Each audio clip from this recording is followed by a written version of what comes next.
Hello, and welcome to the Kink Perspective. My name's Chris. I'm a psychotherapist and consultant.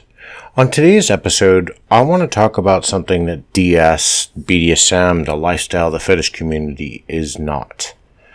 Again, on social media, I've seen various posts about things that submissive needs or bottom needs or little needs and the expectations of their tops or their dominance. What they're actually hinting at in these types of social media posts isn't the connection or the part of the dynamic or the instruction, and it's a give and take in all sense of the word of a reciprocal relationship. What these types of posts are actually putting out there is that the submissive is actually looking for the dominant to act as not only the relationship mentor, the guide, the one that's in control. They're actually also looking for the dominant to play the emotional side and carry the weight of the relationship. Ergo, asking the dominant to become the therapist inside of the relationship. We're talking about understanding our self-values, our self-worth. Those things actually come. We need to look and break that word that's hyphenated apart. Self and value. So the values that we hold dear to us, that we espouse, that we believe in, and that we live up to each day, kind of following our moral code. The first part is the most important part. It's self. Now, in the therapeutic bond, what we try to do is when you're helping you work on your confidence, work on your self-value.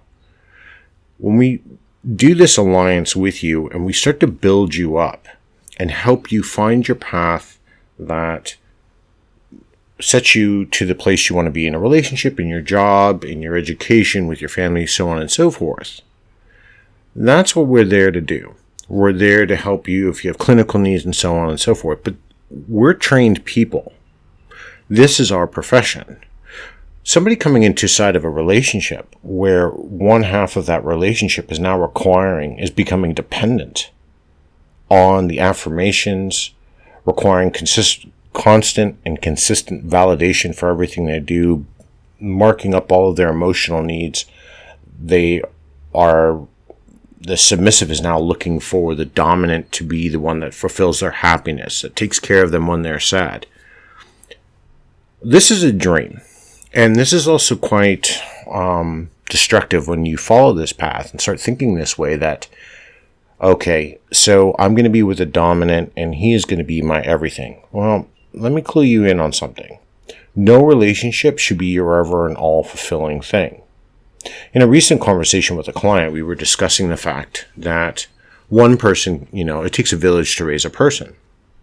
And we were looking at and talking about relationships and how they work. Is one person enough? Well, no. Inside of a relationship, you're supposed to still maintain your independence. You are still supposed to maintain your sense of self-identity. We don't want to get lost when we get side of relationships. We want to keep moving forward.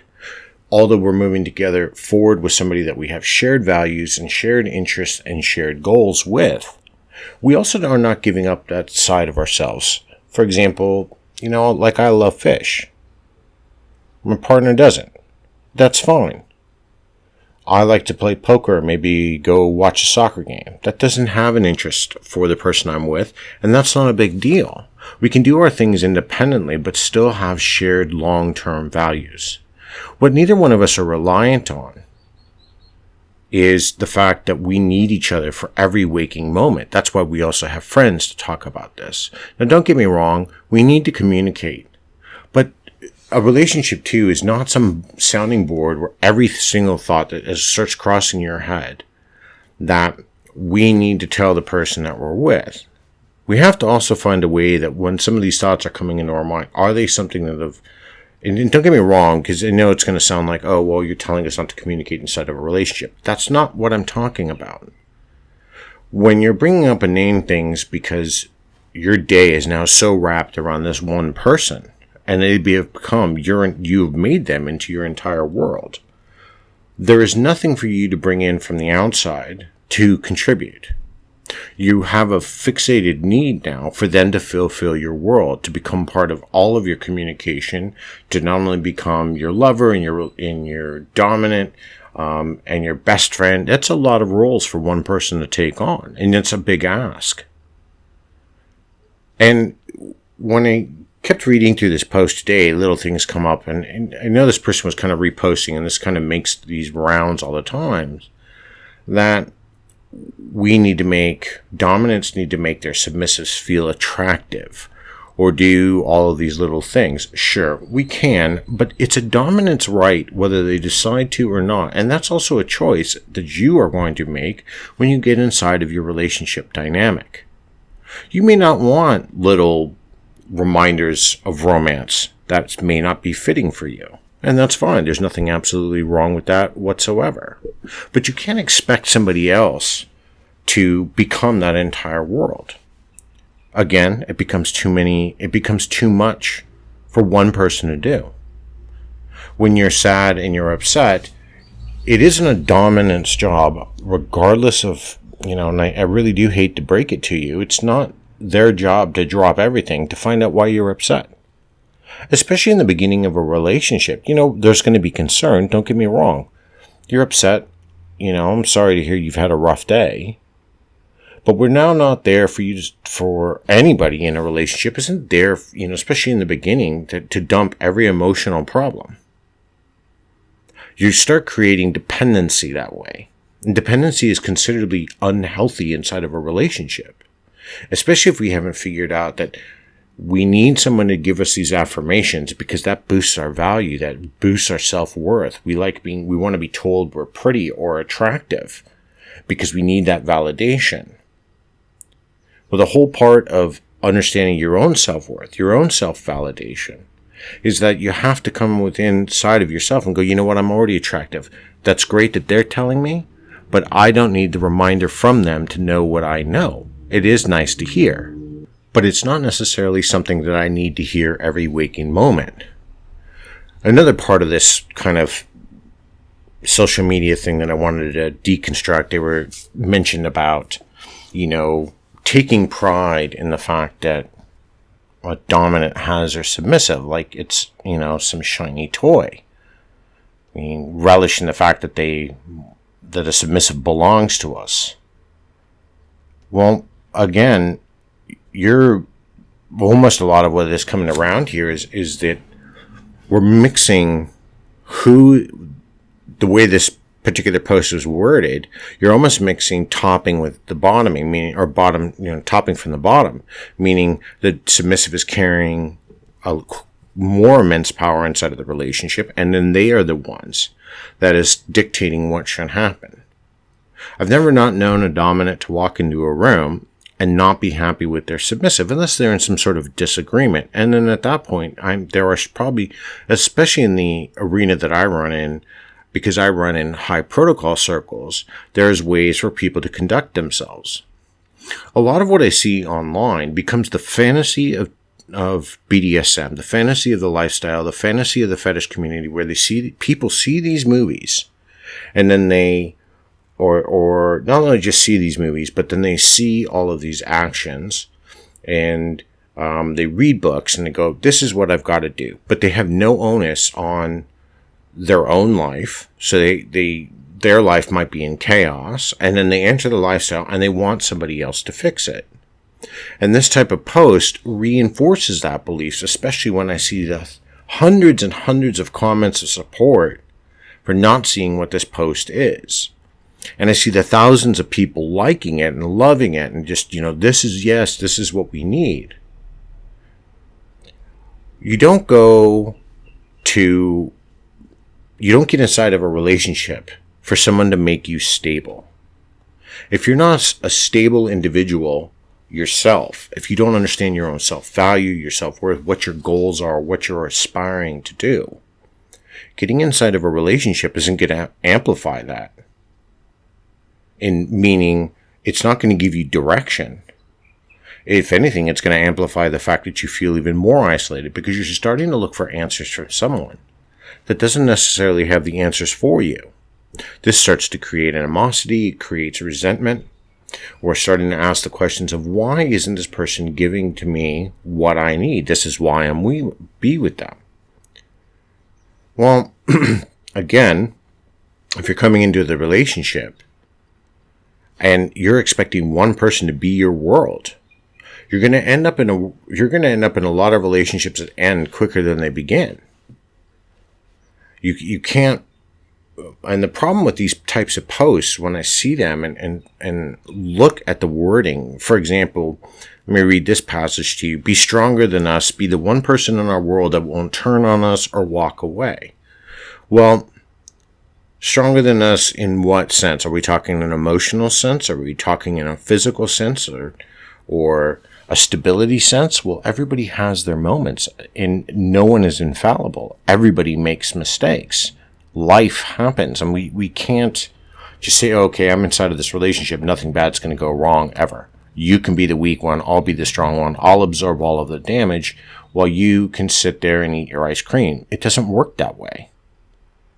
Unfortunately, the world is going to be against us. The world is against all of us. The planet doesn't even, if you consider it, human beings are more than like a virus, and the planet wants to kill us.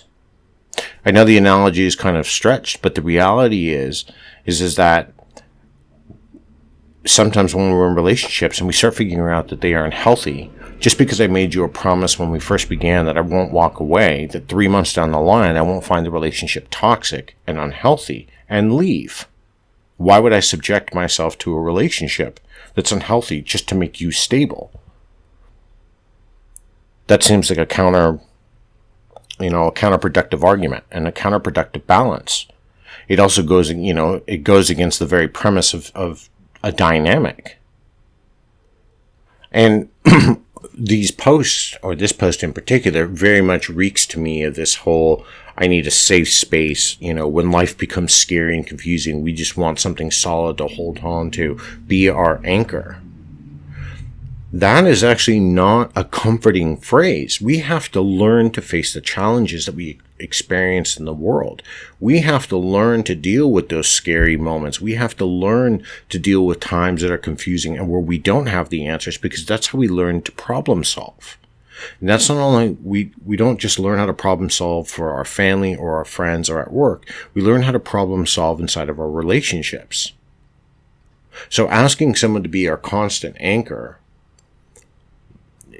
you're putting an inordinate amount of pressure on someone. Now, to ask someone to be your safe harbor is quite different, because that means you're still venturing out on your own, but when you come home to them, you know what's there, you know what's going on. But you can't expect somebody just to be there because every moment that you're having an awful day, that they're the only one that can get you through it. Then you're not learning how to stand on your 2 feet. You've now become reliant, or you're starting to create a codependent style type of relationship. And you're not even understanding what this does as far as what this does as far as everybody else inside of the relationship, or what it's doing for the dominant itself, or for himself or herself. Because if this can go both ways with a female or male submissive, but you don't want to be that fragile person that's required for someone else to consistently lift you up, dust you off, and then you're dependent on them. Doesn't create a healthy relationship at all. Self-value and self-worth are not reliant on a relationship. I come back to the word self. We have to learn to be self-reliant. If we're not able to stand on our own 2 feet, how are we going to be able to stand inside of a relationship that requires a lot more effort and a lot more work? Now, sure, there are always the exceptions to the rule. There are men and women out there that are in great financial positions, and they are looking to take care of someone. That's fine. They are the exception. They are not the rule. You have to learn. I always tell people when we're in counseling and I'm learning about, like through couples counseling, and I'm learning about their past relationships and breaks in between their relationships, what they did on their own. And if they learned how to be independent. Because if you don't learn to take care of yourself when you're alone, and how to, look after yourself and care for yourself, learn what makes you happy, what you want to do, what values are important to you, you're definitely not going to discover that inside of a relationship, let alone then be in a relationship and then make that requirement on the person you're with. This becomes a ridiculous and dangerous notion, because going back to this post, these people are advocating for dependent or codependent style relationships. Those aren't healthy.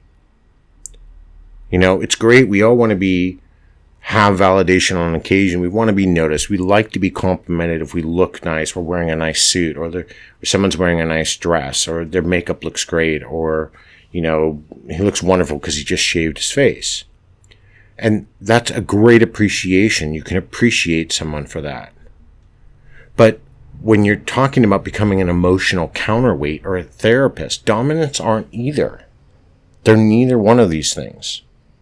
And a lot of the times people end up getting this confused, and they enter DS and then they're like, oh, well, this dominant was such a bad guy and he didn't care and he was so abusive. And you start to ask the questions, and it was like, oh, well, every time, I ran to him with a problem, he told me to solve it, and, that's not what I wanted. We have to learn to problem solve.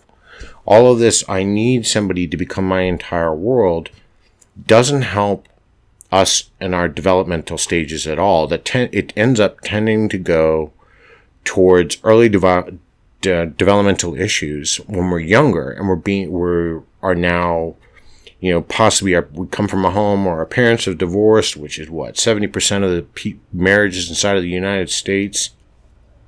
So we don't really learn. We don't have great examples inside of our families. We look for our friends.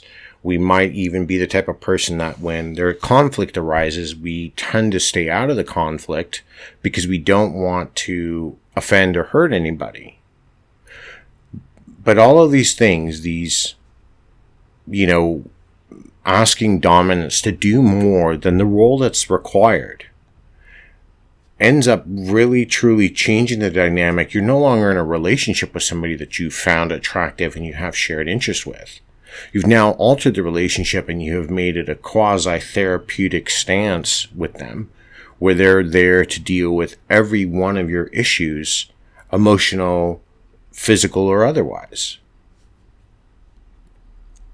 Dominance, and that's the other part of this. Dominance, we have to look at it. It's someone who takes fulfillment. They get pleasure and joy from taking the charge. They're in command, they're in power from either settings that, like CEOs, so non-sexual settings or sexual settings. They're someone who enjoys that form of power from their partner when it's given to them. As we move back into the dynamics and the DS side and the BDSM side of a dominant. And the power to order their submissives, give them tasks or chores or to train them. They take pleasure inside of that power and command over someone else. They might even take, if you're a sadist and you fall on, they might take power and command over their masochist and enjoy that. And then there's that power exchange. This becomes a healthy form inside of the relationship because each partner is receiving an equal share. Conversely, with the submissive, when we look at, is someone, they're ceding their power, they're ceding that control of that they hold on to so much in their life, and they're willingly giving it to somebody else. And they can do that in a non-sexual way or in a sexual way. Just because we're inside of the BDSM lifestyle, that doesn't necessarily mean, and I have said this so many times, BDSM and sex aren't synonymous. While we do sexualized things, it doesn't mean we're always end up having sex every time. That can be something that's negotiated. I'm digressing a little bit. I don't want to get too far away from it. But all of these things, this balance of power and this balance of giving up power or balance of control over an individual and the balance of giving up control, inside of there, while some relationships may grow, we don't end up wanting to have and be the point with that partner of ours that there are everything. What ends up, another part this ends up creating for a lot of people, especially inside of relationships, pardon me, relationships that I see, I had recently wrote and I talked about something called our emotional airtime. We can't just end up being with someone that occupies the entire air that we breathe with every emotional moment that they have.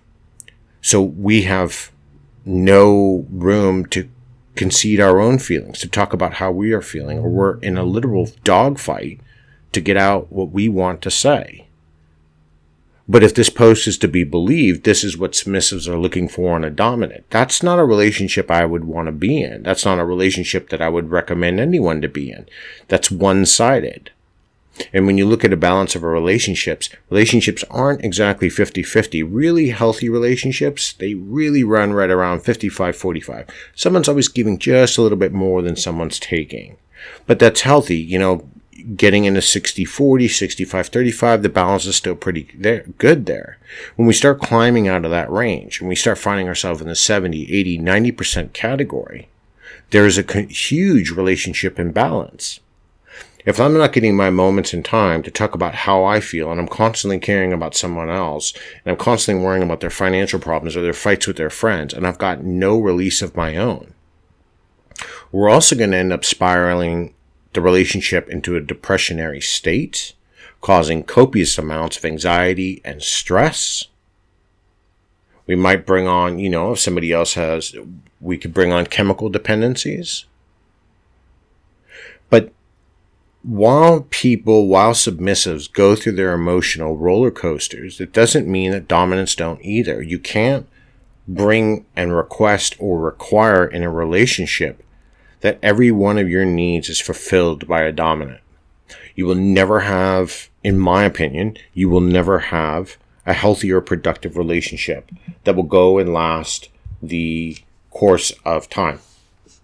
All you'll end up with at that point is then a relationship that is unfulfilling, one-sided, probably ending with somebody quite angry and giving you a bad name, or you trying to give them a bad name because you didn't feel they lived up to your expectations and all of the requirements that you have.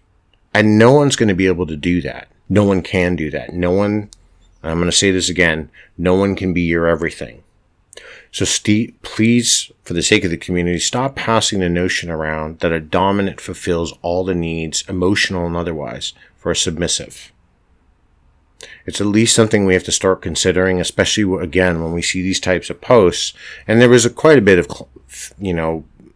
feedback and clapback against this notion, because apparently this has been something that's been going around. I've seen the likes of it before on fetish.com or alt. Instagram. This particular post was sitting around FetLife, but the reality is I can't imagine being inside of a relationship with this particular person that's believing in all of these words. And when I looked at the comments, I still couldn't imagine the people inside of their dynamics, and wanted to reach out to their dominants and see how they felt about this, being someone's complete world, no air to breathe of themselves, where their world is now completely wrapped around the security and comfort of the person in their charge. Well, where's their security? Where's the comfort for the dominant? It's got to be equal. A relationship or a dynamic is a two-way street. It's not a bike path, people. Until next time, be safe and stay kinky.